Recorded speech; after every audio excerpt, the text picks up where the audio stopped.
Dicen que el amor verdadero lo soporta todo, que cuando dos personas se prometen compañía, deben estar juntas en la salud y en la enfermedad. Pero nadie te prepara para la culpa que llega cuando eres tú quien huye, justo cuando esa promesa empieza a doler. Esta historia no es una novela romántica, tampoco es un cuento de hadas. Es un relato crudo, humano, sincero. Una confesión que muchos jamás se atreverían a hacer, porque a veces quien más amas es también a quien más fallas. Me llamo Marcos, y una vez dejé sola a la mujer que decía amar, no porque ella cambiara, sino porque yo no supe cómo cambiar con ella. Después de un accidente que le quitó la movilidad, le quité yo algo aún más valioso, mi presencia. Me fui, y cada día desde entonces he vivido con el peso de esa decisión. Algunos creen que el tiempo cura todo, pero lo cierto es que el tiempo no cura nada si uno no tiene el coraje de mirar lo que rompió. Yo fui un cobarde, pero no quiero que tú lo seas. Esta historia no te va a dejar igual. Tal vez te identifiques, tal vez te duela, tal vez te haga recordar a alguien a quien dejaste o a alguien que te dejó. Pero lo que sí te prometo es que al final entenderás que incluso las decisiones más tristes puede esconderse una lección poderosa. Una que no está en los libros, ni en las frases motivacionales de redes sociales. Una que solo se aprende cuando miras atrás y te atreves a contar lo que hiciste, no para que te perdonen, sino para no volver a hacerlo. Nunca pensé que terminaría escribiendo esto.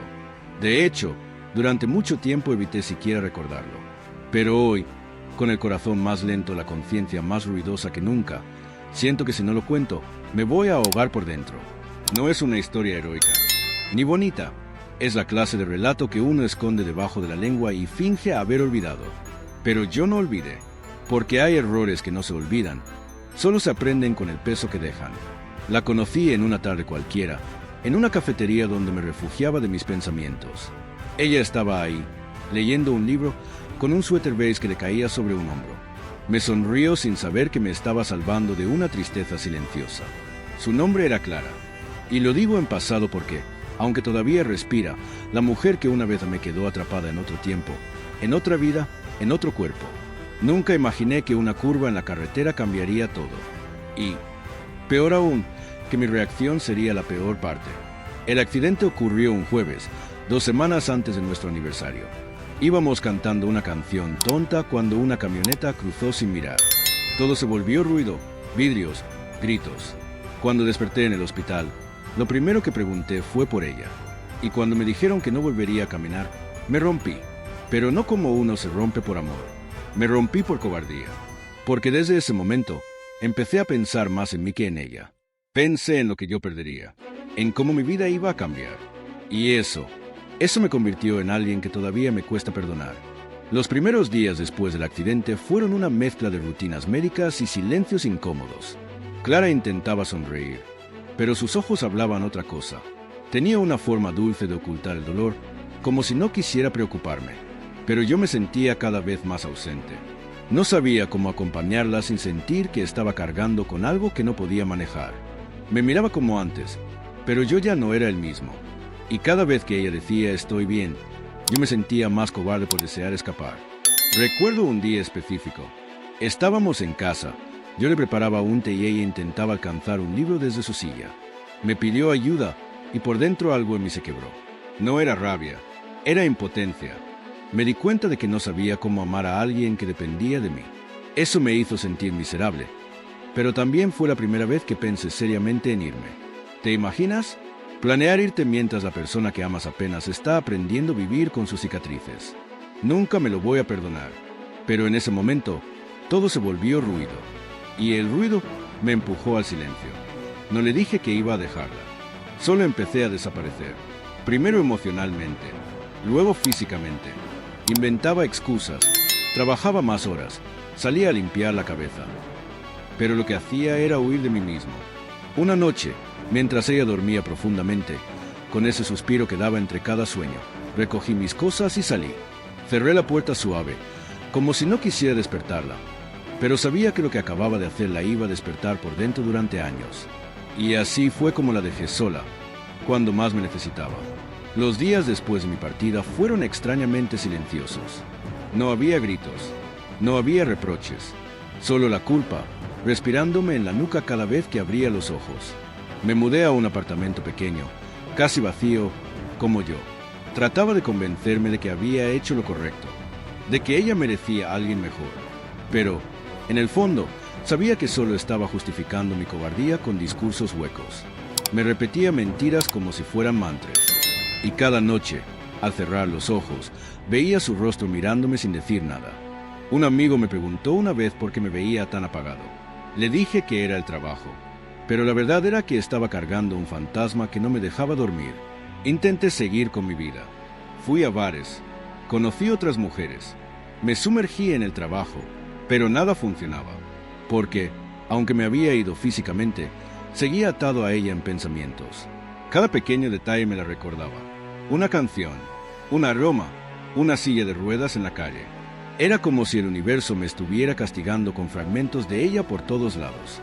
Una noche, pasé por la cafetería donde la conocí. Me senté en la misma mesa. El lugar no había cambiado, pero yo sí. Y ahí, rodeado de risas ajenas y tazas de café, me di cuenta de que había cometido el error más grande de mi vida. No por haberla dejado, sino por haber dejado de luchar. Porque el amor verdadero no desaparece cuando las cosas se vuelven difíciles. El amor se prueba cuando hay que quedarse, incluso cuando todo duele. Y yo elegí huir. No sabía cómo, pero en ese momento entendí que tenía que volver. No para pedir perdón, sino para enfrentar lo que había roto. Volver no fue fácil. No por el camino, sino por el miedo. Miedo a su mirada, a su silencio, a su posible indiferencia. Pasaron casi 2 años desde que cerré aquella puerta. 2 años en los que ella aprendió a vivir sin mí, mientras yo me desmoronaba por dentro. Fui hasta su casa un martes por la tarde. Llevaba flores, pero más que un gesto, era una excusa para ocultar las manos temblorosas. Toqué la puerta con el corazón a punto de salirse, y cuando se abrió, no era ella. Era una mujer más joven, una enfermera, quizás. Le dije mi nombre, y apenas escuchó Clara, me hizo pasar sin decir palabra. La casa era diferente, más silenciosa, más organizada, como si alguien hubiera pasado por una tormenta y hubiera decidido poner todo en orden. Cuando la vi, supe que algo en ella también había cambiado. Estaba más delgada, pero no frágil. Más seria, pero no triste. Me miró sin sorpresa, como si hubiera sabido que algún día volvería. Y no me abrazó, ni me golpeó. Solo dijo, ¿qué haces aquí? Esa pregunta fue más pesada que cualquier reproche, porque no tenía una respuesta honesta. Me senté frente a ella. Intenté hablar, pero la voz se quebraba en cada sílaba. Dije que lo sentía, que no había pasado un solo día sin pensar en ella, que me había equivocado. Pero no pedí volver, porque sabía que ya no era una opción. Lo que quería era cerrar la herida que dejé abierta. Clara escuchó todo en silencio. Sus ojos no lloraban, pero su forma de respirar decía todo. Y entonces, sin dramatismos, sin rencor, dijo, te perdono, pero no vuelvas. Me sonrió con ternura, como quien suelta una piedra que llevaba años cargando. Y ahí, en esa sala, entendí que el perdón no siempre es un puente. A veces, es una despedida definitiva. Salí de aquella casa con una mezcla extraña entre alivio y vacío. No hubo gritos. No hubo una escena de novela. Solo la paz silenciosa que deja una verdad dicha en voz baja. El perdón de Clara no me liberó. Me confrontó. Me obligó a mirarme sin excusas. A ver al hombre que fui y al que nunca más quería volver a ser. Esa tarde caminé sin rumbo durante horas, repasando cada momento, cada palabra, cada silencio. Y comprendí algo que me dolió más que su rechazo. Ella había sanado, pero yo seguía roto. Decidí buscar ayuda, no porque quisiera recuperarla, sino porque necesitaba reconstruirme. Empecé terapia, algo que siempre había evitado. Y fue ahí donde me enfrenté al niño herido que siempre quiso huir del dolor. Descubrí que nunca supe estar cuando las cosas se ponían difíciles. Que mi amor siempre fue condicional, cómodo, cobarde. Y cada sesión era como quitarle costras a una herida que nunca terminó de cerrar. ¿Me dolía? Sí, pero también me mostraba que había algo en mí que aún podía cambiar, algo que merecía ser diferente. Poco a poco, empecé a hacer las paces conmigo mismo. No fue rápido, ni fácil, pero comencé a entender que, aunque no podía borrar lo que hice, sí podía aprender a no repetirlo, a cuidar mejor, a amar sin miedo, a estar incluso cuando todo duela. Porque a veces, el mayor acto de amor no es quedarse con alguien, es convertirse en alguien que sabe quedarse. Hoy, cada vez que veo una silla de ruedas o escucho su nombre en una conversación ajena, no me quiebro como antes. Solo respiro hondo, cierro los ojos y agradezco que, aunque tarde, aprendí a no huir más. Pasaron algunos años, lo suficiente para que las estaciones cambiaran varias veces y mi rostro comenzara a parecerse al de mi padre en el espejo. Ya no era el mismo hombre que huyó por miedo, pero aún cargaba con cicatrices invisibles. Una tarde, recibí un mensaje inesperado. Era de la hermana de Clara. Me decía que ella estaba organizando una pequeña exposición de arte y que había mencionado que no le molestaría si yo iba. No le molestaría. Esa frase, tan neutra, me atravesó. ¿Debía ir? ¿Era correcto aparecer después de tanto? Tardé en decidirme, pero algo dentro de mí me decía que esa era una última oportunidad para cerrar un ciclo. La exposición era sencilla, íntima, fotografías en blanco y negro, trazos de una vida que encontró belleza en el dolor.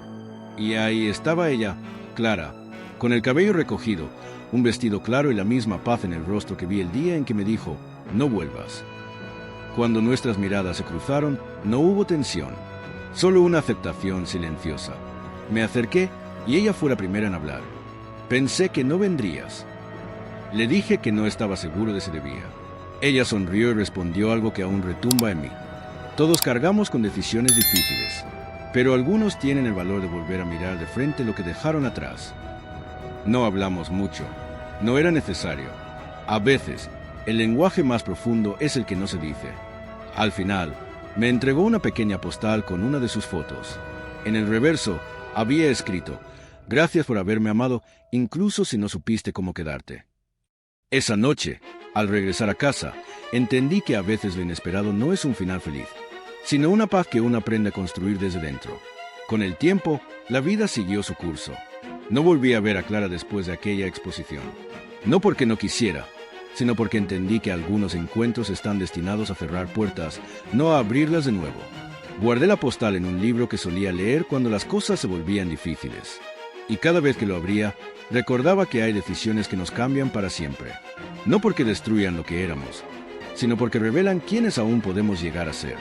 Aprendí que el amor no se mide por cuánto se dice, sino por cuánto se permanece, y que la ausencia también puede ser un acto de amor, si está llena de respeto y verdad. Clara no necesitaba que yo volviera a su vida. Necesitaba que yo entendiera el daño y que no lo repitiera con nadie más. Desde entonces, cada relación, cada amistad, cada vínculo que construyo, lo hago desde otro lugar, uno más consciente, más presente, porque nada enseña más que perder a quien no supiste cuidar. Hoy escribo esto no para buscar redención, ni para justificar lo que hice. Lo hago porque creo que algunas historias deben contarse, aunque duelan, porque quizá alguien ahí fuera, leyendo esto, esté pensando en irse. Y si es así, le diría lo que nadie me dijo a mí. A veces, quedarse es el mayor acto de valentía. No huyas, mira a los ojos, siente el miedo, pero quédate, porque cuando el amor es real, no se rinde. Y si alguna vez te vas, asegúrate de que sea porque ya diste todo, no porque tuviste miedo de empezar de nuevo.